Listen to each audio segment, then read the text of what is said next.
الله أما بعد إلهي قرآن كي سوحو كلية هي إن الحسنات يذهبن السيئات محي كده جنتها يا عيدا شعوما. بسم الله الحمد لله ثم الصلاة والسلام على رسول الله أما بعد آيادا ولم يعنأه وناجيالك وحي تكسيان حمايالك آيادا سان أفهنو معناها أي كفديسو يقف والبا باهيدا وقبو يسيدا نولشين أعود دبق من لهيني waxay u baahan tahay inaan raadino sababta ay ku soo degtay iyo siday u soo degtay. Aayaddan waa aayad rajo, waa aayad bishaaro oo ilaahay subxaanahu wa tacaala leeyahay wanaagyaalka aad samaynaysaan oo aad joogteynaysaan waxay tagsiinaysaa xumaan walba aad samaynaysaan. عجيب. آيادن bilowgeeda waxay ku soo degtay saxaabada ka mid ah sida ibn mas'uud radiyallahu anhu soo wariyay oo Bukhari wuxuu leeyahay nin ayaa u yimid nabiga sallallahu alayhi wa sallam Allahumma salli wuxuu ku dhahay rasuul ilaahay waan halaagsamay oo gabar baan is dhunkanay oo waxyaabo badan isla sameynay. عجيب. nabi sallallahu alayhi wa sallam markuu arrintaas uu sheegay saxaabiga aayadan baa la soo dejiyey asigoo ka murugeysan qaladkii gafkii uu sameeyey. عجيب. nabi sallallahu alayhi wa sallam aayadan baa lagu soo dejiyey اللهم صل وسلم oo la amrayo salaada in uu ku dadaalo isla markaasina wanaagyaalka qofka sameynayane inay tagsiinayso xumaanyaalka. عجيب. وأقم الصلاة طرفي النهار وزلفا من الليل إن الحسنات يذهبن السيئات. صلاة أو كدذال maalintii qayb ka mid ah iyo habeenkiiba wanaagyaalka aad joogteynaysid waxay tagsiinaysaa xumaanta. qof walba wuxuu leeyahay xumaan. aayaddan waxaan leedahay xumaantaada iyo qaladkaaga iyo gefkaaga haddii aad rabtid in laga masaxo laga baabi'iyo la tagsiiyo waa inaad joogtaysaa wanaagga. dadka badanaa shaytaanka markuu u qurxiyo xumaanta uu qaladka galo laba arrin ayay sameeyaan. qaarkood xumaantay sii wataan shaydaan wuu sii dhumiyaa. qaarkood tawbeydhan astaqfirullah meeshay ugu tagaan. laakiin waxaa la rabaa waxay tahay oo ahlujannada ilaahay ku ammaanay wayadra'uuna bilxasanati sayi'a ulaa'ika lahum cuquba daar. yacnii xasanada xumaanyaalka waxay ku daba tagaan ku xiraan xasanaadka. xumaamka kaa dhacdo waa inaad tirtaa. aayaddan waa aayad fiisiyaa waaye physics waaye oo laakiinse diinteena physicskii camal waaye oo xasanaadkii ajarka magala xisaabinaya. yani waxay ku leedahay aayaddan qalad waa gelaya horta adig bin aadamaa tahay. yani qaladkaas uu imaana wuu dhaca laakiin qaladkaas sidee u masaxay u baabi'ine maxaa la rabaa oxygenkee u isticmaale. marka qaladka laga hadlayo aayaddan waa qaladkee waa qalad walba oo qofka ku dhaco. lidaalika culummada aad iyo aad bay uga hadlaan aayaddan. ilaahay subxaanahu wa tacaala wuxuu sheegay xumaanyaalka wuxuuna sheegay wanaagyaalka. wanaagyaalkee waay wanaag walba haddii laba shardi laga helo. kow in ilaahay dartiisa u samaysay. labo aad nabi sala allahu calayhi wasalam ugu dayatay waa wanaag. ugu horeyso aayadda waxay ku bilaabatay salaada. wanaagyaalka waxa ugu horeeya salaada iyo tawxiidka. bal xitaa aslan yani xumaantaas waxaa cajiib ah xumaantaas in lagaa cafiyo haddana waxaad kusii helaysaa in xumaantaas aad iska dhaaftid sababtoo ilaahi subxaana wa tacaala aayad kale qur-aanka wuxuu leeyahay إن الصلاة تنهى عن الفحشاء والمنكر ويكاريبي يعني ويكاريبي sababtoo ah qofka Abubakar fiisigiskan ku sheegaya waay qofka culayskiisa ama cufkiisa culayska uu xambaarsan yahay oo dambiyada ah iyo qaladka iyo kifka ah waxay u diidaysaa inuu u dhowaado wanaaga صح shaytaanka wuu sii leexinaa wuu sii dhuminaa yani wuxuu luuqu gelinaa wuxuu ka xiraa ishiisa kaga xiraa iyo dhegihiisa wanaagyaalka inay ku raaxaystaan qalbigiisa oo ku macmacaansada ilaahay inuu u jeesto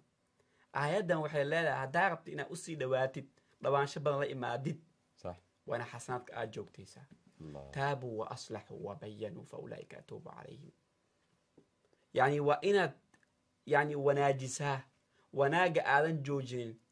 dembiga si walba aad u joogteynaysid haddaad samaysay waa ka toobad keentay wanaag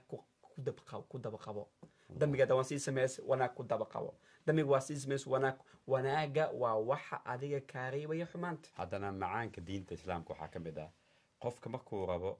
markuu niyeysto wanaag intaadan samayn ka hor wanaagaa niyeysatay laakiin wanaagaas maadan sameynin ajiraa ku helaysaa haddaa samaysidna يعني أجرك والقول سي 10 أمثال لبلاب تاس أجرها هيلب فما أنتنا هذا نيستت آدم سمينين أجرك هيلب هذا سميسدنا هذا يعني عجيب عادي لذلك أبو بكر وحنا ليذا هاي آية وناقة جوكتية وناقة كده ذالة صابته أو وحيت تريسا دنبيرة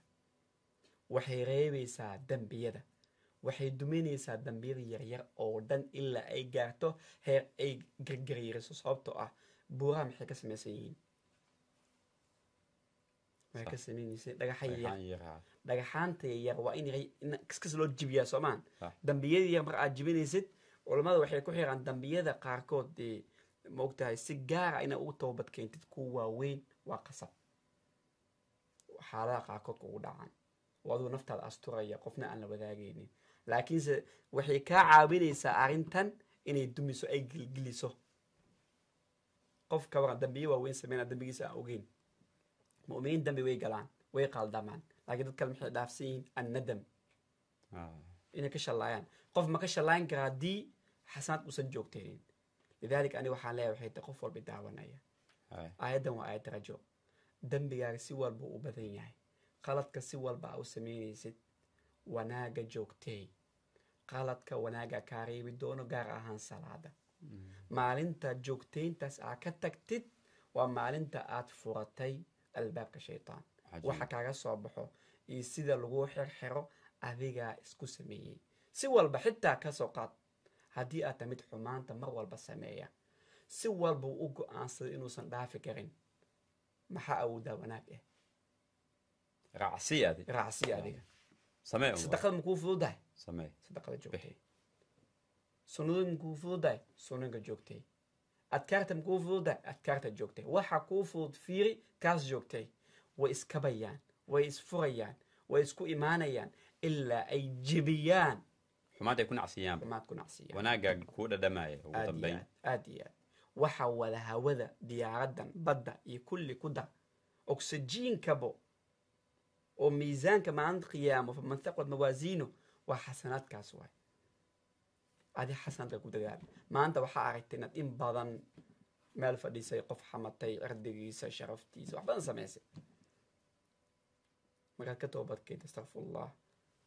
wanaaga joogtay maxaa bedel sameyn karta qofkan amaan qofkan wanaag kaga hadal dadka kale amaan afkaaga aflaga dadka jooji hadalka fiican ba dolacadeenta ba kun qof dolacadeen maanta دارت نمات أنت تحملني كون قف دول عدي وناقواي ومركي دعت إكاتا إلهي أبو دواني سبحانه وتعالى لذلك دتك أهل الجنة فعل قوة سداس هو إني وناقا جوكتي يعني وناقا جوكتي وناقا أدواني سا هذا أنا وناقا هي غيسنين يعني نبي ساسم هذا دول عدين تشيقي سو كلاي نبي ساسم ولا لا تحقرن من المعروف شيئا وناقا هي غيسنين وناقا يعني حتى هالآية دوت معلنت إن أقصتها نقطة وحن يعني وناقة أنت أوجه ساي يوح أوجه ساي أسمي كرتد يوح أوجه بنا أسمي كرتد لكن جوكتيون هاي رأسني أبو بكر حتى علماء قاعد محيد أهم تقانا haddii adiga ah xumaan samaynaysa masalan qofa dhalinyaro ah xumaan uu sameynaa xumaantaas wuu rabaa inuu joojiyo laakiin way ku adkaatay wuu isku dayayaa weli wuxuu arkay qof kale isla xumaanta asa samaynayo waxaa u fura inuu waaniyo way bannaan tahay adoo sameynaya xitaa waa waani kartaa sababto wanaaga haddii lagu fudo inaa hadashidbo oo walaalka aa kaga reebtidbo masalan dadaa waxaa laga maanta sigaarka dhibay ku tahay inuu joojiyo way ku adkaatay uu isku dayaya laba shay rabaanku joojinaa maalmo uu sii wadaada way ku adkaanaya wuu socdaa wuu rabaa inuu joojiyo qof uu ark sigaarka bilaabay rabaa waxyaaba dhalinyarada maanta faybkan waxyaaba yaryar la isticmaalaya muqadiraadkan wuu ark inuu qof uu waani karaa لكن آية آبا تأمرون الناس بالبر وتوصون أنفسكم يعني وناقة دتك أمر إنسان نفس دينا إلو بيسان ماي تا waxaa laga wadaa mataqaana Abubakar qofka marka uu yani rabin wanaaga oo yani wanaag ka jeedo oo naftiisa uusan u jeedin ma naftaada waa ogtahay adiga qaladkaaga waa ogtahay qaladkaaga waa qeyranaysaa naftaada ma hilmaamsanid aydan waa tansawna anfusakum adi wanaaga ma rabtid inaad samaysid adi wanaaga inaad yani ma rabtid inaad joojisid ma rabtid wanaaga inaad ka shalaanaysid ma rabtid ma fahamta kodmo alaad munaafiqiinta ka mid tahaybo laakiin qofkan wuu rabaa wanaaga inuu joojiyo yani xumaanta inuu joojiyo wuu rabaa laakiinse wadooyinkii weli ku socdaa ma la dhahayo qofkan ka reebi ma la dhahayo wuu ka reebi karaa مثلا فعلكاagii hadalkaaga isma laha مثلا inaa maanta qof ku boorisid xuska ilaahi subxaana watacaala adi ma samaysid laakiin marka qaarkood waa soo xasuustaa astaqfirullah 10 mar dhaho 20 mar adi laakiin qofka aragtay walaalkaaga ah oo adkaarta sii sameynaya dadaalaya waxaa dhaha adkaarta badi ku dadaal adkaarta badbaadiya ku noqonaysaa ma lagu dhahayo maxaa u dhaha walaalkaaga soo naftaada waa maanta ma la dhahayo may adiga waa ogtahay naftaada inay wax badbaadata waa ogtahay waanada mararka qaarkood waaninaysa walaalka adiga waana kuu tahay waxa aa sheegaysa adiga waana kuu tahay adiga wanaag kuu tahay adiga khayr kuu tahay kuntum khayra ummatin ukhrijat linnaas ta'muruuna bilmacruufka waa in mar walba la amraa laisku booriyaa naftaada ugu horeysa iyo dadka kale laakiin markaa naftaada hilmaantid oo xisaabka naftaada aa hilmaantid wanaagab aa hilmaantid waa dhib waa dhibaato laakiin waa in marka koowaad xisaabta mas-uuliyadda shaksiga qofka maxaa ah asiga kadibna dadka kale mar walba isku dayga iyo dadaalka inta aad wadaysid ilaahay wuu kula garab galaa ilaahay wuu khayr ku siinaa biidni ilaahi subxana wa ilahi wuu ku badbaadin doonaa ilaahay ajar badan ku siinaa salaada ku dadaal adkaarta ku dadaal xuska ilaahay ku dadaal isla markaasina sunooyinka ku dadaal salaada nabiga ku dadaal wanaag walba aa sameynta ku dadaal dadkana caawis ku dadaal waxaasoo dhan waxay keenaysaa waxay tahay in dembigaaga la tagsiiyo oo aana qadid qof khafiif ah culayska dhan ka degay qof khafiif ah ilaahay u dhow qof khafiif ah dacooyinkiisa la aqbalo qof khafiif ah dadka fududnay la dhaqmaan qof khafiif ah ilaahay la kulmi doono yacni asigoo dambiyadiisa ay yar tahay anagu bani aadam baana xumaanta ma joojinayno laakiinse xumaanta waan burburin karnaa ilaahayna wuxuu ballan qaaday naga toobad aqbali doono anaga inuu ilaahay naga toobad aqbal toobad nafteedu wanaag waayo toobadda maxaa waaye waa tallaabo ka mid ah tallaabooyinka wanaagga waayo qaad adiga tallaabooyinka ilaahayna tala saaro ilahay wuu kula garabgali doona amiin jazaaka allah khayr asalaamu calaykum waraxmat ullaahi wabarakaatu alaykum salaam wabarakatu